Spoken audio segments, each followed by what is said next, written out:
آواز ان تک پہنچے کہ وقت کو زندہ رکھنا یہ ہمارا مذہبی فریضہ ہے، ہمارا مذہب ہے۔ اگر آپ اس کی تعریف کریں گے تو مسلمان خود فیصلہ کرے کہ آپ کی گورنمنٹ آپ کے مذہب کو زندہ رکھنا چاہتی ہے یا آگ رکھنا۔ جب یہ بولا ہے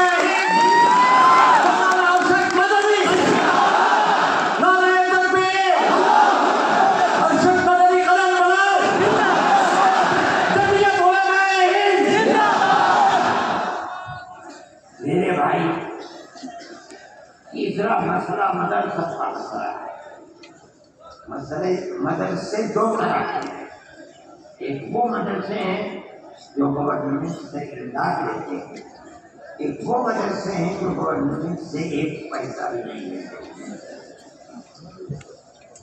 ہم پہلے سے کہتے تھے، لوگوں سے بلاتے تھے کہ پیسہ مت لو۔ یہ ہو نہیں سکتا کہ گورنمنٹ دے اور ان سے لینا،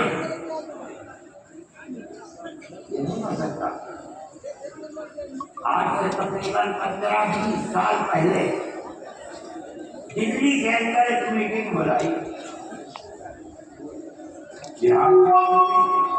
بہار کے لوگ بھی خود گورنمنٹ میں دیکھے بھی تھے، اور وہ یہ تھی کہ مدرسے والوں کو ہم پیسہ دیں گے۔ سب نے منع کر دیا کہ ہم نہیں جائیں گے۔ میں نے یہ سوچا کہ مجھے جانا چاہیے، میں چلا گیا وہاں۔ انہوں نے مجھے اسٹیج پر بنا لیا، اندر بڑے بڑے مدرا بیٹھے ہوئے تھے، ارجن سنگھ بھی تھے اور دوسرے لوگ تھے وہاں۔ تقریر کرنے والوں نے تقریر کی مدرسوں کے خلاف، میں خاموش بیٹھا تھا۔ اس کے بعد میں مجھ کو کہا کہ آپ بولے، میں نے کہا کہ آپ نہیں جانتے کہ مدرسوں کا کردار کیا ہے۔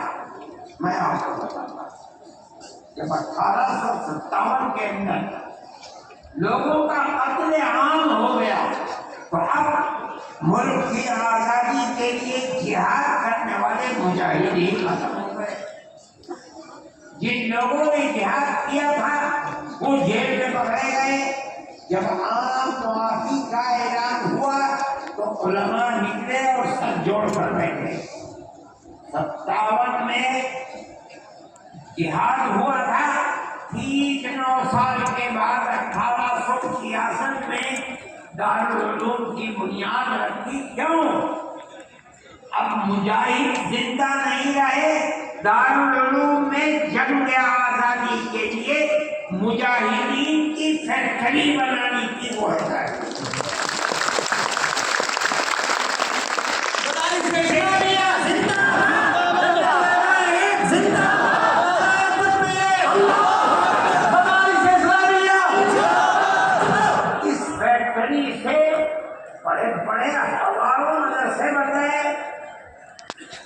جہاں دنیا میں جائیے، نیو یارک میں چلے جائیے، واشنگٹن چلے جائیے، ساؤتھ افریقہ میں چلے جائیے، اور ایشیا کے اندر تو جس ملک میں قدم رکھو یہیں کے فارغ ہیں یا یہاں کے فارغ ہونے والے کے شاگرد ہیں جنہوں نے مدرسے بنانا چاہے۔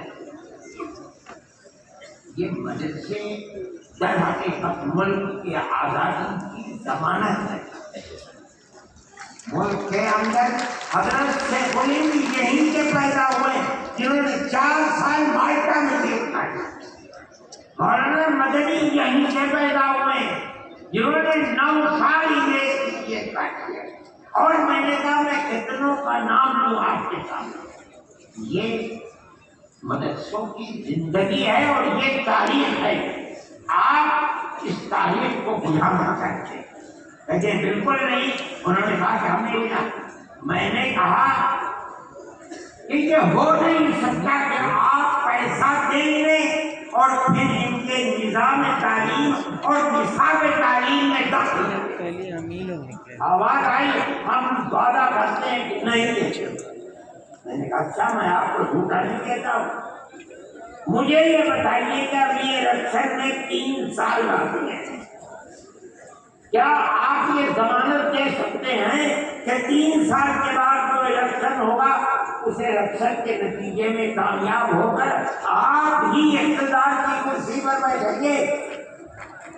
کہنے لگے نہیں دے سکتے۔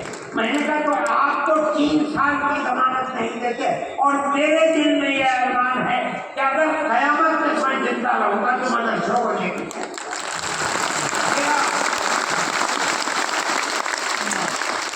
میری آپ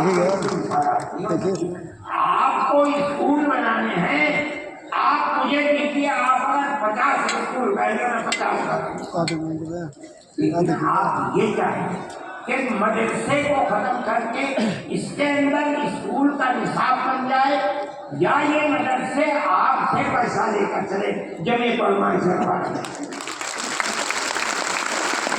نے ان سے کہا کہ مدرسے اور مسجد میں کوئی فرق نہیں ہے۔ پہلے وہ کہتے میں نے کہا اس لیے کہ اگر مسجد میں نماز پڑھی جاتی ہے مدرسے میں نماز سکھلائی جائے،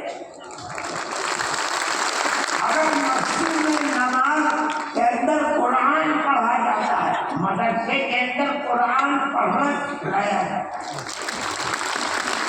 یہ دونوں ہو جائیں گے، یہ دونوں ایک دوسرے کے ساتھ ہیں۔